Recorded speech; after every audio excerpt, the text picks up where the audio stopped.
शाम की शुरुआत जैसे ही सूरज की आखिरी किरणें नीले आसमान में घुल गईं, आर्या ने धीरे से सिर घुमाया। उसकी आंखों में आग जैसी चमक थी, जैसे किसी जलती हुई जामुनी शाम ने उन्हें छू लिया हो। बालकनी की रेलिंग पर झुकी हुई उसकी लाल ड्रेस की किनारी हवा में हल्के हल्के लहराई। सेलीन, वो धीमे सुर में बोली। आवाज़ में एक मीठी जिज्ञासा थी। ज़रा इधर देखो तो। नीचे हवेली के बाहर मेहमानों की चहल पहल थी। संगमरमर की सीढ़ियों पर चढ़ते हुए लोग हंसते बातें करते ऊपर जा रहे थे। खिड़कियों से झांकती पीली रोशनी में विला किसी सपने जैसा लग रहा था, एक सुनहरी रोशनी में नहाया हुआ। भीतर हल्की सी बजती संगीत, कांचों की छनक और लोगों की आवाज़ें सिर्फ बैकग्राउंड की तरह थीं। आर्या की सोचें कहीं और थीं। माँ बाप ने सब कुछ दिया मुझे, उसने मन ही मन सोचा, थोड़ी उदासी के साथ। हर आराम, हर लग्जरी, जैसे दुनिया बस मेरे लिए बनी हो। उसने आसमान की तरफ देखा, जहां तारे चुपचाप टिमटिमा रहे थे। पहले लगता था दुनिया में जादू है। उस वक़्त जब कहानियां सच्ची लगती थीं और हर सरसराती हवा एक राज की तरह महसूस होती थी, जो सिर्फ उसी के लिए था। घर की रोशनी, सूरज की आखिरी चमक खिड़की से अंदर आ रही थी और लकड़ी के फर्श पर लंबी परछाइयां डाल रही थी। दवीना ने जैसे ही किसी ने उसका नाम पुकारा, धीरे से सिर घुमाया। उसके लाल बाल उसके कंधे पर लहराए और उसकी हरी आंखों ने बहन की ओर देखा, जो हल्के से दरवाजे से झांक रही थी। दवीना, ज़रा देखो, उसने फुसफुसा कर कहा। आवाज़ में उत्साह था। दवीना ने पर्दे का किनारा पकड़ा और आगे बढ़ी। उसके नंगे पैर ठंडे फर्श पर चुपचाप पड़े। दिल तेज तो धड़क रहा था, लेकिन डर से नहीं, बल्कि उस अपनापन की भावना से जो उसे हमेशा इस घर में मिलती थी। माँ बाप ने मुझे सब कुछ दिया, ये बात उसके जहन में गूंज रही थी। बालकनी पर पहुंचते ही उसकी नज़र माँ पर पड़ी, चांदी जैसे गाउन में खड़ी, मुस्कुराती हुई। उसके पिता हमेशा की तरह सजे धजे उसके पास आए और गले में एक सोने की छोटी सी चैन पहना दी। न कभी रोका, न कभी टाला, और उसने कभी पूछा ही नहीं कहाँ से आया ये सब। उसके लिए वो प्यार और गर्माहट उस शाम की हवा की तरह थी, धीमी, कोमल और भरोसेमंद। जब उसके माँ बाप ने उसे गले लगाया, वो बस उस पल में खो गई। आंखें बंद, दिल भरा हुआ। यही थी उसकी दुनिया, और ये बिल्कुल परफेक्ट थी। में छुपे सच जैसे ही आग की लपटें हवेली की खिड़कियों से निकलती गईं, अंधेरे में लोगों के चेहरे डर से स्याह हो गए। चीखें उठीं, धुएं ने आसमान को ढक लिया और हर कोने में बस आग की दहशत थी। एक औरत सुनहरे बालों के साथ लड़खड़ाते हुए बाहर निकली। उसका चेहरा राख से सना हुआ था, आंखों में अविश्वास। एक आदमी गहरे रंग के सूट में उसका हाथ पकड़े हुए भागा, उसे गिरते मलबे से बचाता हुआ। उनके पीछे दो और लोग निकले, जिनमें से एक ने आखिरी बार पीछे मुड़कर देखा, फिर वो भी भीड़ में गुम हो गया। माँ बाप के दुश्मन थे, जूनों ने खुद से कहा, एक पहाड़ी से दूर खड़े हुए, जहाँ से सब कुछ साफ दिख रहा था। ये बात कहनी आसान थी, पर मानना मुश्किल। वो जानता था परिवार में कुछ राज तो थे, लेकिन ये तो उसने कभी सोचा भी नहीं था। या शायद, वो रुका, आंखों में आग की परछाई। शायद ये दुश्मनी बाहर की नहीं थी, अंदर से आई थी। उसने देखा, स्टडी का दरवाज़ा खुला था। आग अब उसकी दहलीज को चूम रही थी। उसके पीछे वो सीन छुपा था, जिसे वो कभी नहीं भूल पाएगा। मैं देख नहीं पाया वो असली कौन थे। उसके लफ्ज़ भारी थे। बहुत समय तक उसने अपने परिवार को परफेक्ट समझा, उस दुनिया को सुरक्षित जो उन्होंने उसके लिए बनाई थी। लेकिन वो सब एक भ्रम था, जो अब राख में बदल चुका था। का रास्ता हवा चीख पड़ी, जैसे किसी ने उसे चीर दिया हो। जलती लकड़ियों की गड़गड़ाहट और दीवारों के ढहने की आवाज़ किसी बंदूक के धमाके जैसी गूंजी। हर तरफ अफरा तफरी थी। लपटें दीवारों को चाट रही थीं और आग अब किसी भूखे जानवर की तरह आगे बढ़ रही थी, सब कुछ निगलने को तैयार। धुएं और तपती गर्मी के बीच से ब्रेमर्टन निकलता है। उसकी कोट की झलक लहराती हुई पीछे उड़ रही थी, जैसे किसी युद्ध के मैदान में कोई योद्धा दौड़ रहा हो। उसकी बाहों में एक छोटी लड़की थी, बेहोश या शायद डर से जड़। उसके लाल घुंघराले बाल ब्रेमर्टन के कंधे से नीचे लटक रहे थे। उसका पकड़ना कसकर था, संभालते हुए, बचाते हुए, जैसे कुछ भी हो जाए वो उसे गिरने नहीं देगा। धड़ाम! छत से एक भारी बीम गिरा, ज़मीन कांप उठी। आवाज़ इतनी ज़ोर की थी कि किसी का भी दिल दहल जाए, लेकिन ब्रेमर्टन नहीं रुका। वक़्त नहीं था। थोड़ी दूर पर कुछ लोग उसका इंतज़ार कर रहे थे। उनके चेहरे सख्त थे। आग की रोशनी में डर और हिम्मत दोनों झलक रहे थे। एक आदमी, जिसकी आंखों में नुकीली तेज़ी थी, हाथ में बंदूक पकड़े खड़ा था। उसने ब्रेमर्टन की तरफ देखा और तेज़ आवाज़ में बोला, ब्रेमर्टन, उसे यहाँ से ले जाओ। जी सर। ब्रेमर्टन की आवाज़ में एक अजीब सी ठंडक थी। कांपती आग के बीच भी उसका हौसला डगमगाया नहीं। लड़की ने उसके कोट को कसकर पकड़ लिया, जैसे अब बस वही उसका सहारा हो। रुको, एक औरत की आवाज़ उभरी। वो पास ही खड़ी थी, अपने पूरे शाही अंदाज में, जैसे आग भी उसे छू न सके। उसकी आंखों में तकलीफ थी। वो लड़की की तरफ हाथ बढ़ा रही थी, लेकिन बहुत देर हो चुकी थी। ब्रेमर्टन पहले ही आगे बढ़ चुका था। उसके पीछे वो आदमी और औरत आग की तरफ बढ़े।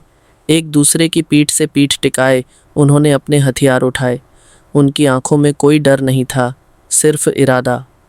आग उनके चारों तरफ भड़क रही थी, जैसे किसी जिंदा दानव से लड़ने जा रहे हों। वो दुश्मन हमारे नहीं थे, किसी और के थे। शुरुआत जो भी हो, हिसाब तो होना ही था, और मैं पीछे छूट गई। उसने मेरी ओर देखा, साफ सीधी नज़र, जैसे सच्चाई में कोई झिझक नहीं बची हो। मेरे साथ चलो। मेरे माँ बाप, मैंने शुरू किया, पर वो पहले ही जानती थी। हमें तुम्हें मजबूत बनाना होगा, दवीना, उसने कहा। उसकी आवाज़ में नरमी भी थी और आदेश भी, उनसे भी ज़्यादा मजबूत। आप जैसी मजबूत? मैंने पूछा, आंखों में सवाल, उम्मीद। उसने हल्की सी मुस्कान दी। मैं इसलिए मजबूत हूँ ताकि जिन बच्चों की जिम्मेदारी मुझे सौंपी गई है उन्हें बचा सकूं, और मैं तुम्हें सिखा सकती हूँ। कैसे? मेरी आवाज़ कांपी, पर दिल मजबूत हो रहा था। कैसे दूसरों की हिफाजत की जाती है, उनके लिए खड़ा हुआ जाता है, जैसे तुम खुद एक वक़्त में थीं दूसरों के लिए। तो दिखाइए मुझे, मैंने कहा, एक नई जिद के साथ। 8 साल बाद ENA, the elite Naini academy स्थान, गोपनीय। वो 8 साल मैंने अपनी ताकत बनाने में लगाए। मिसेस ब्रेमर्टन ने मुझे अपनाया, पाला, तैयार किया। अब वो ENA की हेडमिस्ट्रेस हैं और मैं आखिरकार अपने पहले मिशन के लिए तैयार हूँ। Location, close door meeting room. ये बहुत उदार प्रस्ताव है मिस्टर एंजेलिनी, मिसेस ब्रेमर्टन ने कहा, टेबल के पार बैठे व्यक्ति की आंखों में झांकते हुए। इस सैलरी पर हम आपको अपने सबसे अनुभवी स्टाफ में से किसी को दे सकते हैं। 10 साल का अनुभव, पूरी ट्रेनिंग। नहीं, मिस्टर एंजेलिनी ने बीच में ही रोक दिया। उसकी आवाज़ साफ और सख्त थी। मुझे एक्सक्लूसिविटी चाहिए। माफ़ कीजिए, मुझे कोई ऐसा चाहिए जिसने पहले कभी किसी और के साथ काम ना किया हो, बिल्कुल नया, बस मेरे लिए। मिसेस ब्रेमर्टन थोड़ी देर चुप रहीं, फिर उनके चेहरे पर एक अजीब सा संतोष उभरा। मैं समझ गई। पहली तैनाती। ये हैं हमारे सबसे हालिया ग्रेजुएट्स, मिसेस ब्रेमर्टन ने कहा, एक बड़े शीशे के पार खड़े होकर। उनकी आवाज़ में गर्व था। ये सभी अपनी पहली असाइनमेंट का इंतज़ार कर रहे हैं, और ये सब योग्य हैं? मिस्टर एंजेलिनी ने बीच में ही पूछा, निगाहें खामोश मगर पैनी। हर एक ग्रेजुएट ने ENA प्रोग्राम के सभी कोर स्तंभों में महारत हासिल की है, ब्रेमर्टन ने बताया। बचपन के विकास और मनोविज्ञान में first aid, defensive combat, advance driving, physical और साइबर सिक्योरिटी, घर के प्रबंधन, फाइनेंशियल प्लानिंग, यहाँ तक कि राजनीति तक। वो कुछ पल रुकीं, फिर थोड़ा झिझक कर पूछ बैठीं, अगर पूछना बुरा न लगे तो आप एक एलीट नैनी की तलाश में हैं क्यों? 2 हफ्ते पहले में मिस्टर एंजेलिनी, आवाज़ कांप रही थी, जो भी आपने सुना हो, प्लीज़ मेरी बात सुनिए। मुझे अच्छी तरह पता है मैंने क्या सुना है, एंजेलिनी ने ठंडे लहजे में कहा। मैंने गड़बड़ की, मैं जानता हूँ, लेकिन हम कुछ सुलझा सकते हैं। आप जो कहेंगे। मुझे तुम्हारी बुक्स चाहिए, सारी की सारी। और जब मैं तुम्हें इनवॉइस भेजूं, तुम पे करोगे? कोई दिक्कत? नहीं, मैं समझ गया। अच्छा, और एक फेवर और, जब ज़रूरत पड़े लेना होगा। और दूध, चॉकलेट दूध। क्या सच में? बच्चा कौन है? उस बात के लिए अब कीमत दोगुनी।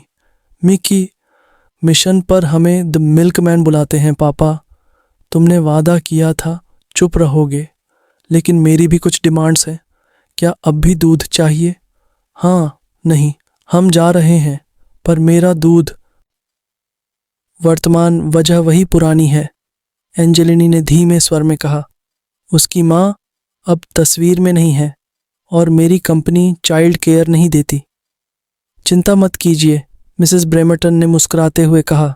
आपके बेटे के लिए हमारे पास बेहतरीन विकल्प है। आप किस तरह की देखभाल चाह रहे हैं? उसे चाहिए वो। उसने शीशे की उस तरफ इशारा किया जहां दवीना खड़ी थी। दवीना? ब्रेमर्टन थोड़ी चौंकी। उसकी स्पेशलिटी साइबर सिक्योरिटी है। क्या आपके पास बड़ा होम नेटवर्क है जिसकी निगरानी करनी हो? नहीं। तो फिर मैं उसे सिफारिश नहीं कर सकती। आर्या, इटालियन धारा प्रवाह बोलती है। हैदी डिफेंसिव कॉम्बैट में स्पेशलिस्ट है, हो सकता है आपके काम आए। नहीं, मुझे वही चाहिए। ब्रेमर्टन थोड़ी देर तक उसे देखती रही, फिर धीमे से बोली, माफ करना दवीना। दवीना ने अपनी सांस रोकी। दिल जोर जोर से धड़क रहा था। उसने खुद को संभाला। तुम कर सकती हो दवीना, उसने खुद से कहा। पहला असाइनमेंट। प्रस्ताव कहीं दूर कोई बच्चा है जिसे सुरक्षा चाहिए। हेडमिस्ट्रेस ब्रेमर्टन। दवीना की आवाज़ में बेचैनी और उम्मीद दोनों थे। ब्रेमर्टन ने उसकी ओर देखा, गंभीर चेहरा, जैसे कुछ भारी बताने वाली हो। तुम्हें एक असाइनमेंट ऑफर हुआ है दवीना। आखिरकार उसकी आंखें चमक उठीं। मैं तैयार हूँ, मैं तब से तैयार हूँ जब से। ब्रेमर्टन ने बीच में रोक दिया। ये ऑफर मैं खुद तुम्हारे लिए नहीं चुनती। ओह, दवीना का चेहरा थोड़ा बुझ गया। फिर क्यों? क्योंकि ये असाइनमेंट तुम्हें क्लाइंट ने खुद चुना है। क्लाइंट ने? दवीना का माथा सिकुड़ा। कौन है वो? ब्रेमर्टन ने गहरी सांस ली। उसका नाम है गैब्रियल एंजेलिनी। एंजेलिनी? एक ठंडी लहर उसकी रीढ़ से नीचे तक दौड़ गई। क्या वो वही एंजेलिनी है? एंजेलिनी स्ट्राइक अगेन वाले? उसकी उंगलियां कांपने लगीं। वो एंजेलिनी माफिया? ब्रेमर्टन ने धीरे से सिर हिलाया। मत लेना ये असाइनमेंट दवीना। मेरा फ़र्ज़ है कि मैं तुम्हें ऑफ़र बताऊं, लेकिन मैं तुमसे आग्रह करती हूँ, इसे मना कर दो। मना कर दूं? अपना पहला असाइनमेंट? उसके बाद भी जो कुछ आपने मेरे लिए किया। वो कुछ पलों तक चुप रही, फिर फुसफुसाई, एंजेलिनी, उन्होंने ऐसा क्यों किया? क्यों मुझे? मैंने तो सोचा था मुझे कभी जवाब नहीं मिलेंगे, लेकिन अब शायद। हमें तुम्हें मजबूत बनाना है। ब्रेमर्टन की पुरानी आवाज़ उसके जहन में गूंजने लगी। दवीना की आंखें सख्त हो गईं। मैं ये असाइनमेंट लूँगी।